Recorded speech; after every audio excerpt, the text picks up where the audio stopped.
नमस्कार दोस्तों, आपको याद होगा पिछले साल से WHO ने डिसाइड किया था कि कोरोना वायरस के जो भी नाम सामने आएंगे, मतलब जो वेरिएंट नए निकल कर आ रहे हैं जो कि ज्यादा ट्रांसमिसिबल हो सकते हैं, डेंजरस हो सकते हैं, उसको ग्रीक अल्फाबेट का नाम दिया जाएगा। तो अभी जो लेटेस्ट वेरिएंट सामने आया है जो कि काफी खतरनाक बताया जा रहा है, हाई रिस्क बताया जा रहा है WHO के द्वारा, वो मैं आपको आगे बताऊंगा वीडियो में, लेकिन उसका जो नाम है वो ओमिक्रॉन किया गया है। अगर आप ग्रीक अल्फाबेट देखोगे एक एक करके तो यहां पर जो अगला नाम है या तो वो न्यू होना चाहिए था, NU, या फिर जी होना चाहिए था, लेकिन यहां पर उसका नाम जी ना रखकर, अब आपको पता होगा जो चाइना के प्रेसिडेंट है उनका नाम शी जिनपिंग है, तो शी ना रखकर यहां पर जो नाम है वो ओमिक्रॉन क्यों किया गया है, इसको लेकर कंट्रोवर्सी हो गई है। आप देख सकते हो, why WHO chose to skip nu या फिर जी एंड नेम्ड न्यू कोविड-19 वेरिएंट एज ओमिक्रॉन। तो इसके बारे में मैं आपको डिटेल से बताऊंगा, और जो लेटेस्ट यहां पर बताया गया है WHO के द्वारा कि जो ओमिक्रॉन है वो हाई रिस्क है, ऐसा कल यहां पर बयान आया है, वो भी मैं आपको बताऊंगा। काफी कुछ जानने को है, चलिए आगे बढ़ते हैं। लेकिन उसके पहले अगर आप यूपीएससी या फिर किसी भी एग्जाम की तैयारी कर रहे हैं तो आप हमारे ऐप को डाउनलोड कर सकते हैं या फिर studiiq.com विजिट कर सकते हैं, वहां से सारी जानकारी आपको मिल जाएगी। सबसे पहले हम यहां पर देखेंगे एग्जैक्टली हो क्या रहा है, हम इसकी चर्चा क्यों कर रहे हैं। जैसा कि मैंने आपको बताया कि WHO ने पिछले साल डिसाइड किया था कि जो भी डेंजरस वेरिएंट होगा, मतलब वो वेरिएंट जो ज्यादा ट्रांसमिसिबल हो सकता है, एक बॉडी से दूसरे बॉडी में जल्दी ट्रांसफर हो सकता है, उसको हम ग्रीक अल्फाबेट का नाम देंगे। तो जैसे कि शुरुआत किया गया अल्फा से, उसके बाद बीटा, गामा, डेल्टा, ये सब आपने आई एम श्योर सुना होगा। जैसे कि भारत के अंदर जो वेरिएंट आइडेंटिफाई किया गया था उसका नाम डेल्टा रख दिया गया था। तो यहां पर अभी तक अगर आप देखोगे तो करीब 12 ऐसे वेरिएंट है जिसका नाम दे दिया गया था, मतलब कि यहां पर अगर हम 12 काउंट करें तो ये आखिरी होता है म्यू वेरिएंट। ठीक है, म्यू जो वेरिएंट है ये इसका आखिरी नाम दे दिया गया था। अगला जो नाम होना था, जो नया वेरिएंट साउथ अफ्रीका के अंदर आइडेंटिफाई हुआ है। अब देखो यहां पर मैं एक और चीज क्लियर कर देना चाहता हूं, किसी भी देश का जब हम नाम लेते हैं, साउथ अफ्रीका वेरिएंट या फिर इंडियन वेरिएंट, देखो इसका मतलब ये नहीं है कि वो वेरिएंट वहां से इमर्ज हुआ है। इसका मतलब ये होता है कि वहां पर उस देश में पहली बार आइडेंटिफाई किया गया है। हो सकता है कि वो वेरिएंट किसी और देश में भी होगा, लेकिन वहां पर सिस्टम उतना दुरुस्त नहीं है। तो इसके लिए हमें किसी कंट्री को एक स्पेसिफिक करके नहीं बुलाना चाहिए। हां, अगर किसी कंट्री को स्पेसिफिक करके बुलाना है तो यहां पर डेफिनेटली वुहान वायरस करके हम कह सकते हैं, लेकिन वो एक पूरा अलग कंट्रोवर्सी है। लेकिन यहां पर अगर हम बात करें तो जो साउथ अफ्रीका में वेरिएंट पाया गया है उसका अगला नाम ये न्यू होना चाहिए था, NU होना चाहिए था। फिर अगला जो वेरिएंट आता उसका नाम शी होना चाहिए था, XI। लेकिन यहां पर ये जो दो लेटर है ग्रीक अल्फाबेट है, इसको यहां पर WHO ने स्किप कर दिया, और जो अगला वेरिएंट है म्यू से इसको डायरेक्टली वो आ गए ओमिक्रॉन की तरफ, और इसी को लेकर यहां पर कंट्रोवर्सी हो गई है। तो क्वेश्चन यहां पर यह आता है कि WHO का इसको लेकर क्या कहना था, WHO का क्या बयान आया, उन्होंने क्या सफाई दी इसको लेकर कि उन्होंने ये दो जो नाम है उसको क्यों नहीं लिया। देखो सबसे पहला बताया जा रहा है कि ये जो नाम है ना न्यू, NU, वैसे अगर आप ग्रीक अल्फाबेट में जिस तरह से प्रोनाउंस किया जाता है उसको NI करके प्रोनाउंस किया जाता है, नी प्रोनाउंस किया जाता है। लेकिन क्योंकि अब इंग्लिश में यहां पर उसको थोड़ा सा सही करने के लिए यहां पर न्यू ज्यादातर लोग बोल देते हैं। तो यहां पर WHO का यह कहना था कि हमने इसका नाम न्यू इसलिए नहीं रखा क्योंकि ये कंफ्यूजन क्रिएट कर सकता था, कई लोगों को लगता कि कोई नया वायरस सामने आ गया है। तो WHO का यह कहना था कि देखो हम यहां पर कंफ्यूजन क्रिएट नहीं करना चाहते थे, इसलिए हमने इसका नाम न्यू नहीं रखा। फिर क्वेश्चन आता है, फिर आपने यहां पर इसका नाम शी क्यों नहीं रख दिया, XI क्यों नहीं रख दिया।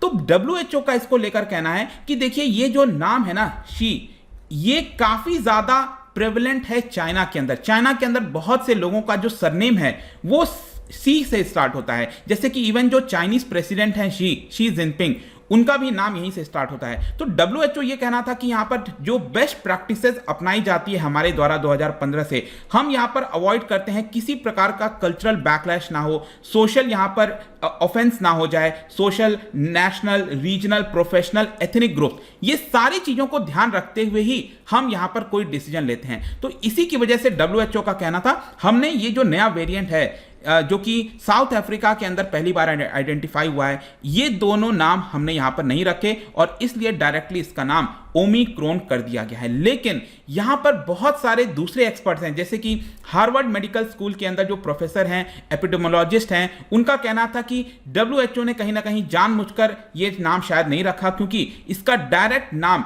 एक देश के राष्ट्रपति से जुड़ता है, शी जिनपिंग से जुड़ता है। और आपको पता होगा चाइना के अंदर इसको लेकर बहुत ज्यादा पूरे विश्व में बहुत ज्यादा डिबेट हुआ था कि जिस प्रकार से हैंडल किया गया है चाइना के दौरान। डब्ल्यूएचओ की टीम वहां पर जा रही थी, उनको अच्छे से ट्रीट नहीं किया गया, एंटर नहीं करने दिया गया। ये सारी चीजों के बीच जो ओरिजिन है कोरोना वायरस को लेकर, ये सारी चीजों के बीच एक कंट्रोवर्सी सामने आई और डब्ल्यूएचओ इन सारी चीजों को अवॉइड करना चाहता था। इसी की वजह से यहां पर शी नाम नहीं रखा गया। और इसी के बीच क्या होता है कि डब्ल्यूएचओ ने कहीं ना कहीं जानबूझकर न्यू नाम भी नहीं रखा। मतलब कि अगर सपोज वो न्यू रख देते, फिर अगला अगर वो डायरेक्टली जंप करते तो डब्ल्यूएचओ के ऊपर डायरेक्ट ब्लेम आ जाता कि आप देखिए, आप जानबूझकर शी इसका नाम नहीं रख रहे हैं क्योंकि आप चाइना के प्रेशर में काम कर रहे हो।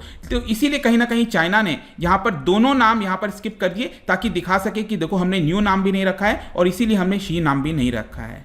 और इसी की वजह से आप देखिए तो सोशल मीडिया के अंदर बहुत ज्यादा बैकलैश देखने को मिला था। और आपको याद होगा पैंडेमिक के दौरान भी पिछले साल से जो डब्ल्यूएचओ की चीफ हैं टेड्रोस, उनके ऊपर ब्लेम भी आ रहा था कि आप डायरेक्टली चाइना के इन्फ्लुएंस में यहां पर काम कर रहे हो। तो ये पूरा कंट्रोवर्सी आई होप कि आपको समझ में आया होगा। लेकिन इसके साथ साथ कई लोग क्वेश्चन ये भी पूछ सकते हैं कि आखिरकार हम इसका नाम साइंटिफिक नेम से क्यों नहीं बुला रहे, मतलब कि यहां पर जो नाम है ना कि उसको ग्रीक अल्फाबेट क्यों दिया गया है। देखिए यहां पर जो जितने भी वेरिएंट सामने आते हैं उसका साइंटिफिक डेजिग्नेशन अगर आप देखोगे तो काफी टफ हो जाता है। जैसे B11529, ये जो अभी लेटेस्ट ओमिक्रॉन हम जिसको बोल रहे हैं वो B11529 है। तो इसको कॉमन पब्लिक शायद नहीं बुला सकती थी और इसीलिए ज्यादातर कॉमन पब्लिक क्या करती है, वो उस देश के नाम से बुलाने लगती है। UK variant, Indian variant, Brazilian variant. और यही वजह है चाइना जो डब्ल्यूएचओ है उसका यही कहना था, हमने यहां पर डिसाइड किया था पिछले साल कि ग्रीक अल्फाबेट जो हैं, जो लेटर्स हैं, उसके नाम से यहां पर बुलाया जाएगा। जैसे कि अभी तक अगर आप देखोगे 5 ऐसे वेरिएंट है जिसको वेरिएंट ऑफ कंसर्न बोला गया है। कौन कौन से हैं? जैसे ओमिक्रॉन लेटेस्ट हो गया, साउथ अफ्रीका के अंदर आइडेंटिफाई हुआ।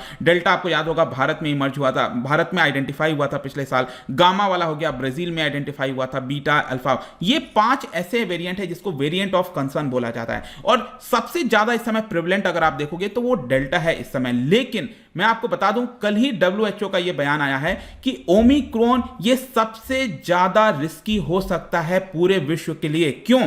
ऐसा क्यों?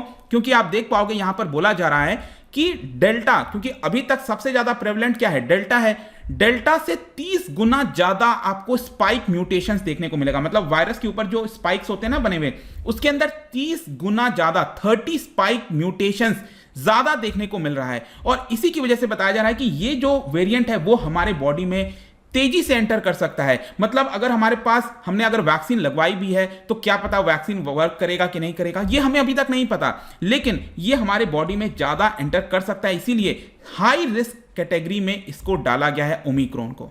इनफैक्ट ऑलरेडी अगर आप साउथ अफ्रीका में देखिए तो अभी तक डेल्टा वेरिएंट ज्यादा प्रेवलेंट था, लेकिन साउथ अफ्रीका के ऑलरेडी बहुत सारे प्रोविंसेस के अंदर ये जो ओमिक्रॉन है वो ज्यादा तेजी से फैल रहा है। और इसी की वजह से अभी इसको लेकर स्टडी जारी है, वैक्सीन को लेकर भी स्टडी जारी है। डब्ल्यूएचओ वर्क कर रहा है टेक्निकल पार्टनर्स के साथ ये देखने के लिए कि जितने भी वैक्सीन इस समय विश्व में बनाए गए हैं क्या वो इफेक्टिव हैं कि नहीं है ओमिक्रॉन के ऊपर। तो आई होप कि अभी तक ये जो भी वीडियो था, जो भी कंट्रोवर्सी थी, इसको लेकर आपको सब कुछ जानने को मिल गया होगा। जाने से पहले अगर आपने ध्यान दिया होगा इस पूरे पैंडेमिक के दौरान एक और वर्ड सामने आ रहा था, एक और डिजीज के बारे में बताया जा रहा था, दैट इज एस्परजिलोसिस। क्या आप बता सकते हो ये जो एस्परजिलोसिस है ये एग्जैक्टली किस प्रकार का इंफेक्शन है? वायरल, फंगल, बैक्टीरियल या फिर तीनों हम कह सकते हैं? इसका राइट आंसर आपको पता ही है, मेरे इंस्टाग्राम पर तो आपको मिलेगा ही। वहां पर अगर आप नहीं हो कोई बात नहीं, टेलीग्राम से भी आप इसका राइट आंसर ले पाएंगे। मैं कई सारे एमसीक्यूज यहां पर डालता रहता हूं, स्टोरीज के फॉर्म में आप जाकर प्ले कर सकते हो। बाकी अगर आपको पीडीएफ चाहिए तो टेलीग्राम पर आइए, अलग अलग सोशल मीडिया पर भी आप जुड़ सकते हैं। साथ ही साथ यूपीएससी या फिर किसी भी एग्जाम की तैयारी कर रहे हैं तो आप हमारे ऐप को डाउनलोड कर लीजिए। आई होप कि वीडियो आपको पसंद आएगा। मिलता हूं आपसे next time. Till then, thank you very much, see you soon.